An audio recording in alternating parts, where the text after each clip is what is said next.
que vous allez bien. On se retrouve aujourd'hui pour faire ce petit sac, ce mini sac à main en wax. Donc tout le tissu extérieur est en wax. Je l'ai entoilé avec du thermocollant forcément pour lui donner un peu de tenue. J'ai entoilé seulement les rectangles ici de tissu extérieur. J'ai pas entoilé la anse ni les cordons, il n'y a pas besoin. Donc vous pouvez vraiment le faire avec des chutes de thermocollant et ça nécessite assez peu de tissu vu que le sac est assez petit. Donc c'est un petit saxo qui se ferme et qui s'ouvre avec des cordons de serrage. Donc pour ouvrir c'est simple, j'ai juste à tirer.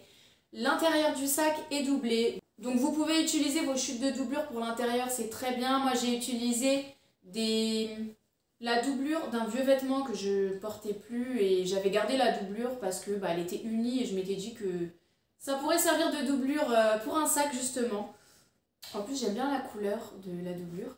Pour le refermer c'est très simple, je tire sur les cordons et ça se referme. Donc c'est un sac qui est assez rapide à faire, vous pouvez espérer le faire en 2 heures à peu près. Donc moi j'ai choisi de faire une anse qui est quand même assez courte parce que j'aime pas que mes sacs à main tombent trop bas, sinon je trouve que ça tient pas bien sur l'épaule. Mais suffisamment grande quand même pour pouvoir le porter en bandoulière comme ceci. Donc après à vous d'adapter la longueur de la anse. Si vous trouvez qu'elle est trop courte, vous pouvez la rallonger ou la raccourcir encore plus si vous le souhaitez. Donc on va commencer tout de suite, je vous laisse avec les explications. Voici le matériel nécessaire pour réaliser ce sac. Donc il vous faudra 2 rectangles dans votre tissu extérieur, donc qui mesurent 20,5 cm de largeur sur 25 cm de hauteur. 2 rectangles de thermocollant aux mêmes dimensions. Alors moi en général j'aime bien les couper un peu plus fins, donc je les coupe environ 3 cm plus fins. 2 rectangles de doublure aux mêmes dimensions. Un long rectangle de tissu pour la anse de 122 cm de longueur sur 5,5 cm de largeur. 2 rectangles fins pour les cordons d'attache de 61 cm de longueur sur 3,5 cm de largeur. Et 2 petits rectangles pour attacher la anse de 8 cm de hauteur sur 4 cm de largeur. Je vais commencer par m'occuper de ma anse et de mes cordons d'attache. Donc pour ça, je prends un des rectangles, je me mets sur l'envers. Je vais venir replier tout d'abord les petits côtés aux extrémités sur 1 cm, je repasse. Puis je vais replier chaque long côté de telle sorte à ce qu'ils se rejoignent au milieu. Je repasse tout le long. Puis je viens replier en 2.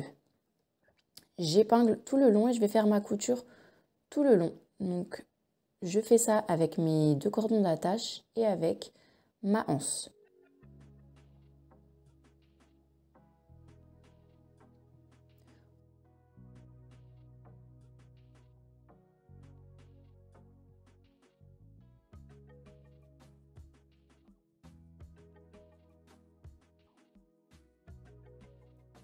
Ensuite, il va falloir thermocoller les 2 rectangles de tissu extérieur. Donc, je les ai déjà thermocollés. Voilà à quoi ça ressemble. Si vous ne savez pas comment thermocoller, je vous ai fait une vidéo à ce sujet que je vous invite à aller voir. Ensuite, je prends mes 2 tout petits rectangles pour attacher la anse. Donc, je viens replier chaque long côté des petits rectangles de telle sorte à ce qu'ils se rejoignent au milieu. Et je fais une couture à 5 mm du bord de chaque côté, donc pour maintenir les bords pliés.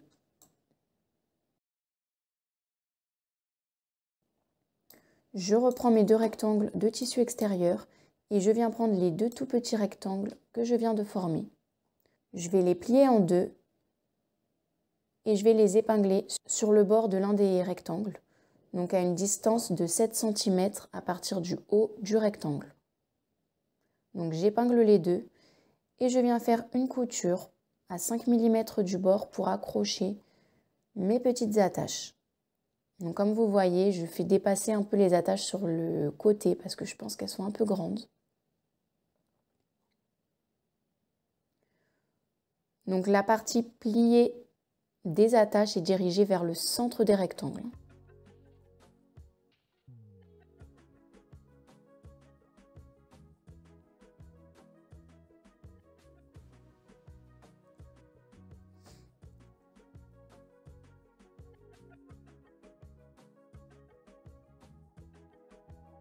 Ensuite, je viens superposer mes 2 rectangles de tissu extérieur toujours, endroit contre endroit.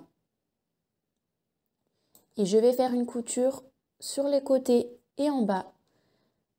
Donc je démarre ma couture 2 cm au-dessus de ma petite attache que j'ai accrochée. Je descends, je couds en bas et je remonte. Et j'arrête ma couture 2 cm au-dessus de ma deuxième attache que j'ai accrochée. Donc en gros, sur le haut des rectangles, je vais avoir un espace non cousu de 5 cm de chaque côté.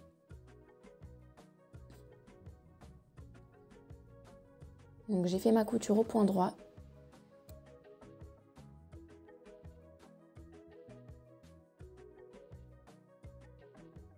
Et maintenant, je vais venir couper un carré dans les coins en bas de mon empiècement. Donc je coupe un carré de 4 cm de côté.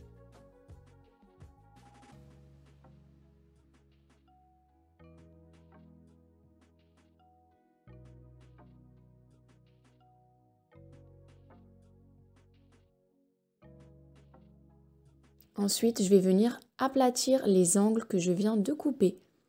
Donc j'aplatis, les 2 coutures du côté et du bas de l'empiècement se retrouvent face à face et je fais une couture à 1 cm du bord. Je fais ça pour mes 2 angles.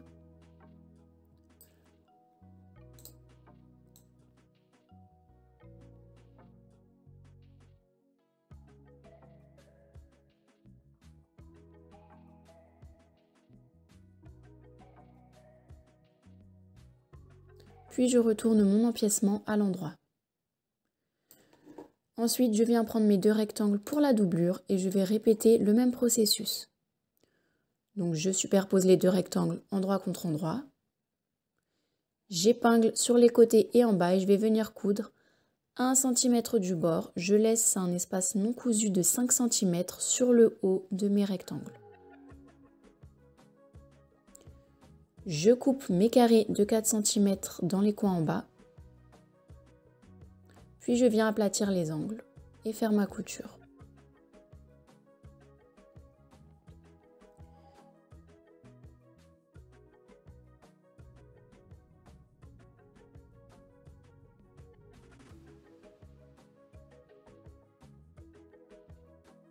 Je prends ma doublure qui est toujours à l'envers et je viens la mettre à l'intérieur de mon empiècement extérieur. J'épingle tout le tour pour maintenir la doublure contre l'empiècement extérieur. Et là, je vais venir faire une couture tout autour à 1 cm du bord. Une fois que c'est fait, sur les côtés qui ne sont pas cousus, je viens replier vers l'intérieur sur 1 cm et je viens faire une couture.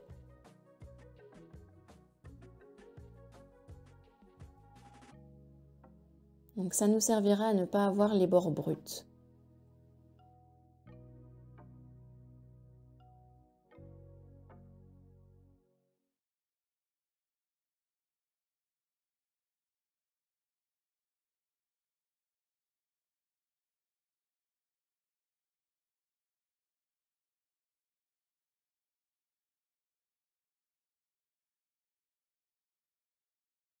Je vais venir replier le haut de mon empiècement vers l'intérieur, donc tout d'abord sur 1 cm, puis je fais un deuxième pli,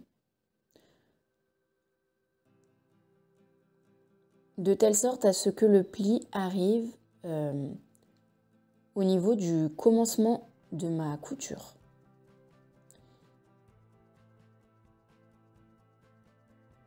Donc là, on est en train de créer les petits chemins pour passer les cordons d'attache. Donc une fois que j'ai épinglé, je viens coudre à 2 mm du bord mes petits chemins.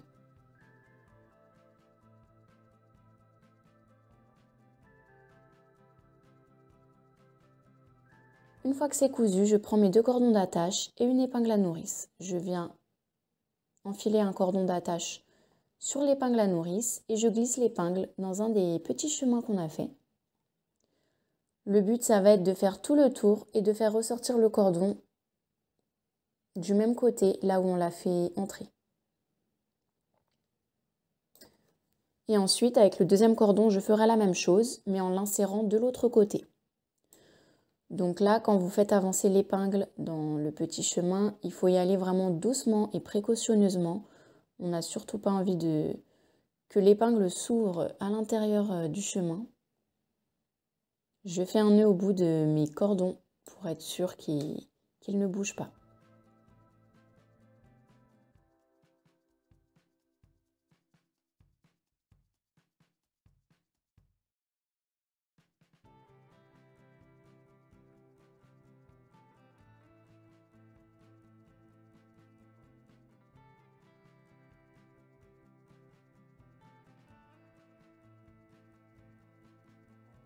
Une fois que c'est fait, il ne me reste plus qu'à insérer la anse.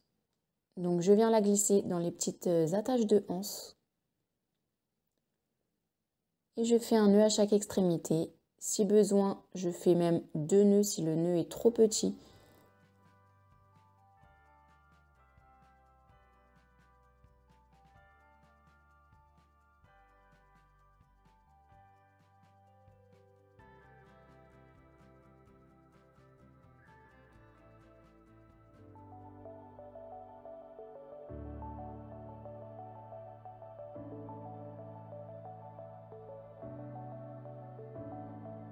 Clouds are stirring up the sky. I was always in denial of what I saw right in front of me.